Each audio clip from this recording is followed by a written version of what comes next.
NBA, Grant Williams and the Celtics putting the final touches on a sign and trade deal that will send the restricted free agent to Dallas. Williams will earn $53 million over the next 4 years, while the Mavericks will send Boston 2 second-round draft picks in exchange. 24-year-old averaged 8 points, nearly 5 rebounds off the bench for the Celtics this past season. The man who broke that news of this sign and trade, ESPN senior insider Adrian Wojnarowski, joined us now. All right, I need some perspective on this deal, Woj, because clearly Grant Williams meant something to the Celtics the last couple of years in their playoff run. So why did Dallas see value in him to make this deal?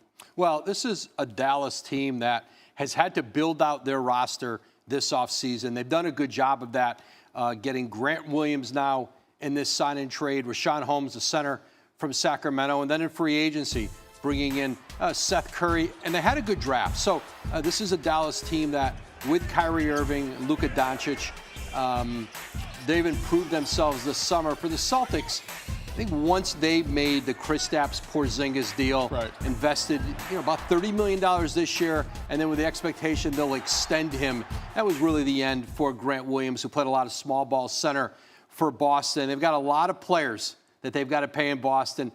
Jason Tatum's on a max deal. They want to get the Jaylen Brown deal done. That could be worth, on his max number is $295 million. That would be the biggest deal in NBA history until the next one comes pretty soon. But I think for Grant Williams, when he didn't get an extension done last offseason, his days were numbered in Boston. He was a good player for them. He's really going to help that Dallas team. Yeah, especially from a defensive end, because you got scores there. Now you see what helps with defense. All right, speaking of breaking news, Woj also broke the news earlier that Las Vegas will host an in-season tournament, of course, to be the first of its kind. We've heard about this for a while now. Woj, give me some details. How did this thing come about, and what's it going to look like?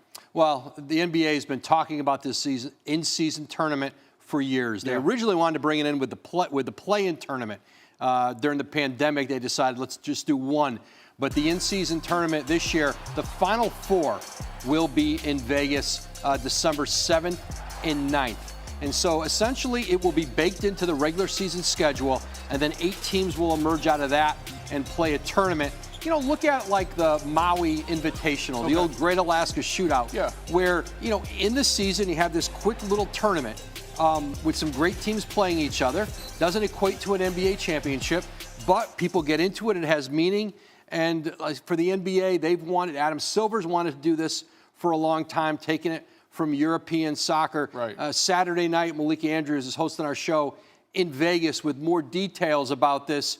But essentially, I think every team will be scheduled 80 games to start the season. And a couple teams, there's going to be 2 teams that are going to play 83 games. They're going to play that championship game. The stats, I'm told, from that last game, the championship game of the in-season tournament, those will not count on the regular season. All the rest do. Because it's an 83rd game where everyone else plays 82. That should be fun, just in time for Christmas there in December. Adrian Wojnarowski here with the very latest on